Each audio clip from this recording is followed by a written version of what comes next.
What's up, boss? Ooh, what's up? Do you notice something different? You don't hear my water fountain from my cat because it died right when I was filling it up with fresh water for him. I'm so sad. I'll get him a new one. It was only like 25 bucks on Chewy. Anyway, what's up, boss? I'm gonna tell you a story today how I worked for Amazon. Amazon.com. You know, the place where we waste all our money. So, hold on. VoiceOver's talking to me. I don't want her talking to me. 1 second. Where's the camera? Here it is. Shut up. Okay, there we go. She was counting down. Anyway, so in summer of 2020, I applied for a job at Amazon. And the application process is not like any normal application process. Like, you don't talk to anyone like for an interview. You don't do anything. You just go online, you answer a bunch of questions, play this matching game. Like, they show you a bunch of like purple boxes, magenta boxes, silver boxes, whatever. And you had to pretend to load them and match them the way they tell you to. And then if you pass that game, then you get to go on to the next process. In Avi, your girl blind, right? So I can't, sorry. Coffee. Black and bitter, just like me. But Avi, your girl can't do that because it's very visual. So I have to have a sighted person help me with the onboarding process. Okay, so my brother helps me with that, and I get a date and a time to come in and basically get online to hand in my credentials. Like, hi Osa, hi friend. Sorry, she's squeaking away. To hand in like my ID and hand in my social security card and my birth certificate, sign a paper agreeing to get drug tested. Oh, so hey. So I did all of that, and after that I went home, and then I got another email. Holy jeez. I got another email telling me to come in on this day. It was like maybe like 2-3 weeks later. For orientation, right? At the Amazon warehouse. So I go in, I get to the tent that's assigned to me, and they realize, yo, Shorty's blind. Okay, so we're gonna do to her what we did with the other blind people that applied, because around that time, a lot of blind people in New York City was applying for Amazon to work at the Amazon warehouse. So that I wasn't the first one. I was probably one of the last for the summer to apply because I just dragged my feet on it. So they sent me home with a paper. They're telling me that someone's gonna contact me about my accommodations and my new start date. Okay, cool. They're paying me. Yeah, Amazon was paying us while we were waiting to be accommodated, which was very nice. Every week. But okay, so now I'm waiting. A few months go by, and I'm talking to this wonderful woman. Her name is Mandy. I don't remember her last name, but she was very, very nice. She actually worked with disabled people before, so she knew exactly how to approach us. She didn't belittle us or anything. She was very, very nice, and she just got the ball rolling. In the time that we were waiting, Amazon was laying down this type of tape, a tactile tape, to line the green, what's called the green mile in Amazon warehouse, which is the safety lane. Amazon has a lot of lanes if you don't know. They have a green lane, I think there's an orange lane, and maybe there's a red lane, I don't know, but the green mile is the safe lane for us to walk in, for people who are not wanting to get ran over by forklifts and other crazy shit. So they laid that out tactilely. We were able to feel that with our hands. Yeah, Jasmine, you were crawling down the fucking warehouse with our feet and our canes. And you know, it was, I thought that was really cool. Amazon by far was the quickest at accommodating the blind that I've ever seen. I've never seen a company go from nearly damn near impossibly inaccessible to quite accessible. I'd say 60-ish percentage accessible, 70-ish. We were able to walk through the warehouse without getting ran over by a forklift. Cool. So I started getting orientation and mobility, yada yada. I learned how to navigate the Green Mile. I learned where all the safety doors are, like emergency doors. I learned where all that is. Here comes my start date. My shift was from 5, I believe it was like 5:15 p.m. around that time to 6:15 a.m. Yo, homie, let that sit. Let that shit sit. 5:15 to 6:15. Yo, your girl ain't last too long. I'm gonna be up front and straight with you right now. Shorty ain't last long. Hell no. Too much. Too much of a princess. But I gave it a try. So at Amazon, I was in decant, which is basically what's called a spider monkey. They would offload like the boats and bring me pallets of items. And this pallet has like hundreds of items on it. Hi, friend. Has hundreds of items on it, and I would have to unload them.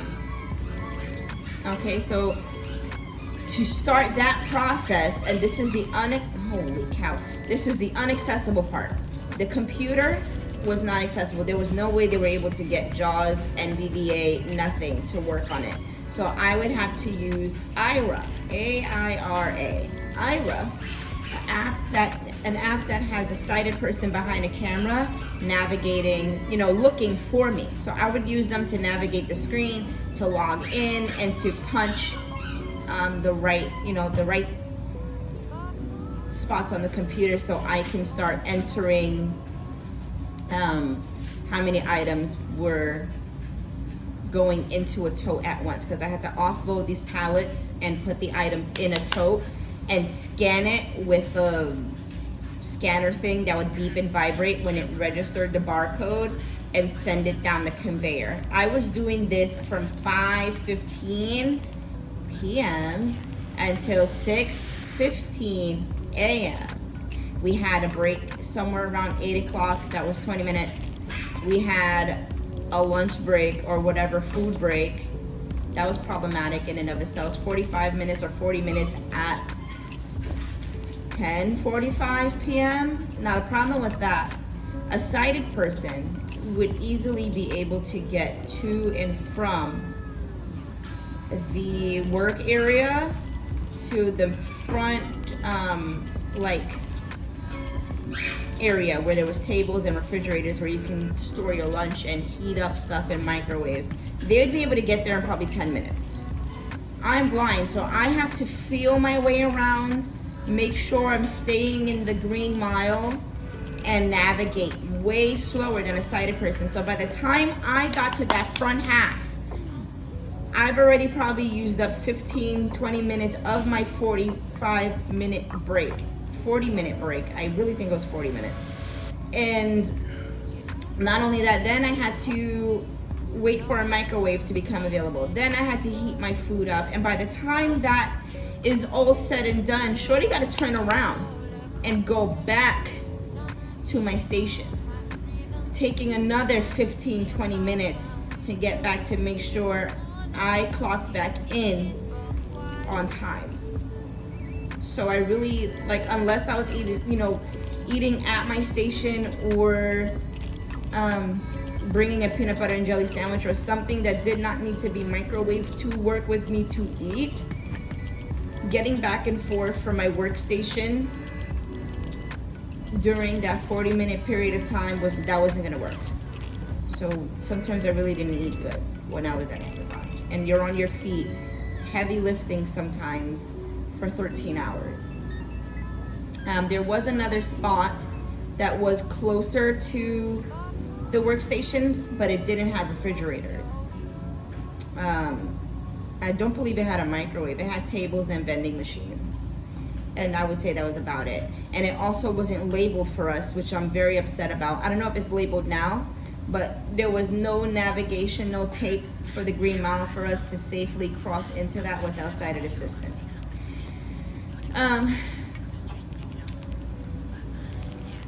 So, you know, it was stressful being on Amazon. And then after that 40-minute break, there was probably another 20-minute break around 2:30 a.m. And let me tell you about this break. So you would want to sit down after being on your feet for so long, right? There was a chair in your area where you're offloading packages. And mind you, sometimes these packages, I think the heaviest thing that I had to offload was like a pallet of like, I don't know, I had like 150 or something like that. Shoe racks! Yo, your girl's strong, okay? Strong, lift weights, all that stuff. But I'm thinking these shoe racks were probably about 10, 15 pounds each. You know, the first 10, 20, cool. But after that, yo, 15 pounds starts feeling like 100 pounds. Your back is always fucked up because you're constantly squatting and bending, whatever. Your feet is always dying, no matter if they gave you a employee discount at Skechers for good shoes. No, my feet were dying. But anyway, let's go back to the break. The break station, I didn't feel safe sitting in the chair the way they had it positioned. So the chair was underneath another conveyor belt. That conveyor belt was full of broken down boxes that you would pull off of your pallet to make room for new things for you to sort. And sometimes it would get so over full because we're working like robots and we don't want to be docked for scanning too slowly, whatever. That was a thing. And so everything will get overpiled. And I was working one day and I heard a big thud. Okay, I heard a thud and I turned around to investigate what the thud was. You know that chair? That chair I was supposed to sit on for my break that was positioned underneath this conveyor belt, a box with shit in it. I don't know what was in it. I shook it, something rattled. It had a little bit of heft to it. I'd say it was about a 3-pound box.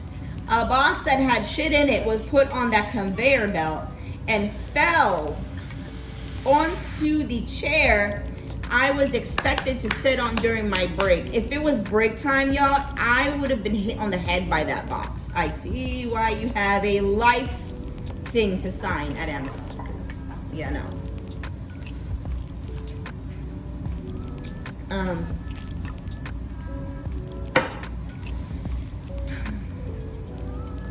So I worked at Amazon probably for, I don't know, maybe a month, maybe less. I don't freaking remember. It wasn't a long time. I didn't like it. My feet was always hurting. They were giving me a hard time about changing my hours.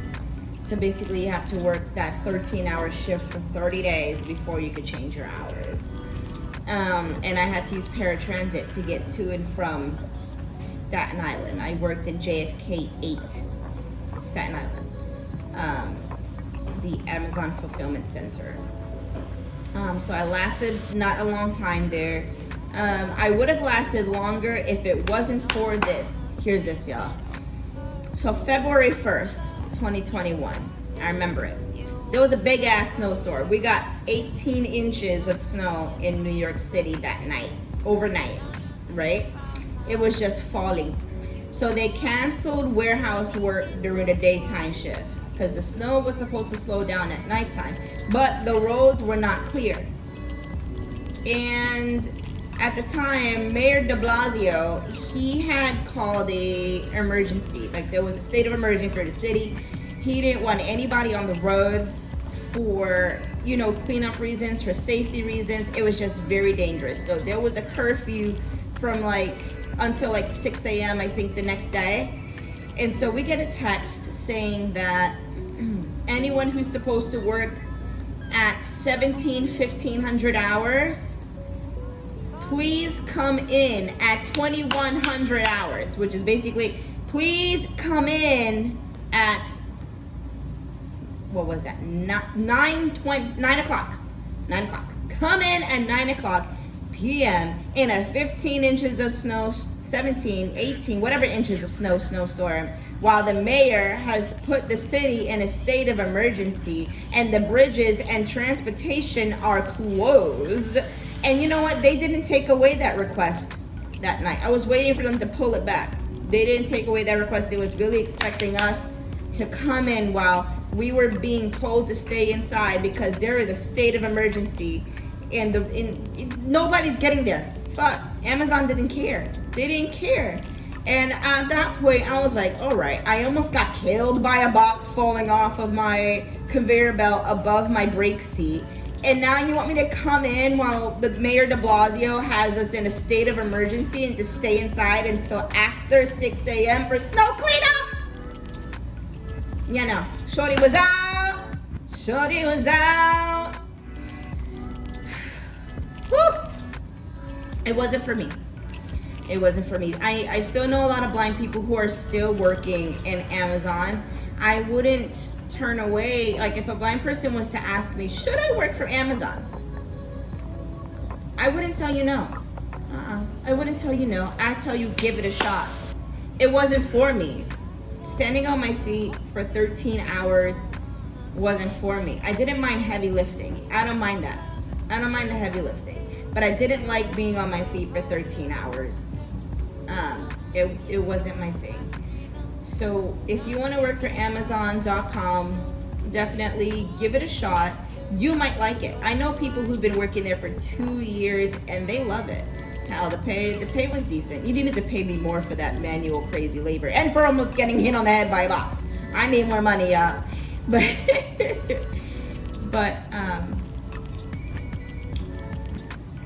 yeah, I was once upon a time an Amazon employee, a blind Amazon employee, and it is doable.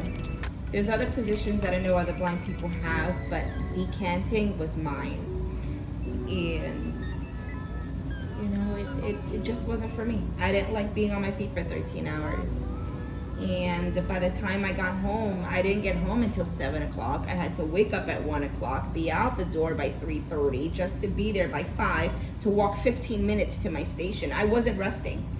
And it wasn't for me. But, you know, if you're closer to an Amazon warehouse, it took me an hour and change to get there each time. If you're closer to one and you really want to give it a try, they will hire a blind person. Not many people, not many places do hire the blind. We are 80% unemployed, unfortunately. So give it a try, get that dent out of your resume, which was the only reason why I went to Amazon. I needed a dent out of my resume. Got that. But, yo, remember, be kind to yourself, be kind to everyone else, give yourself that V for victory, because your girl's out. You made it to the end of today. That's not easy, whatever it is. Cheers to my coffee cup with my black lab. I'll catch you next time, boss. Where is my camera?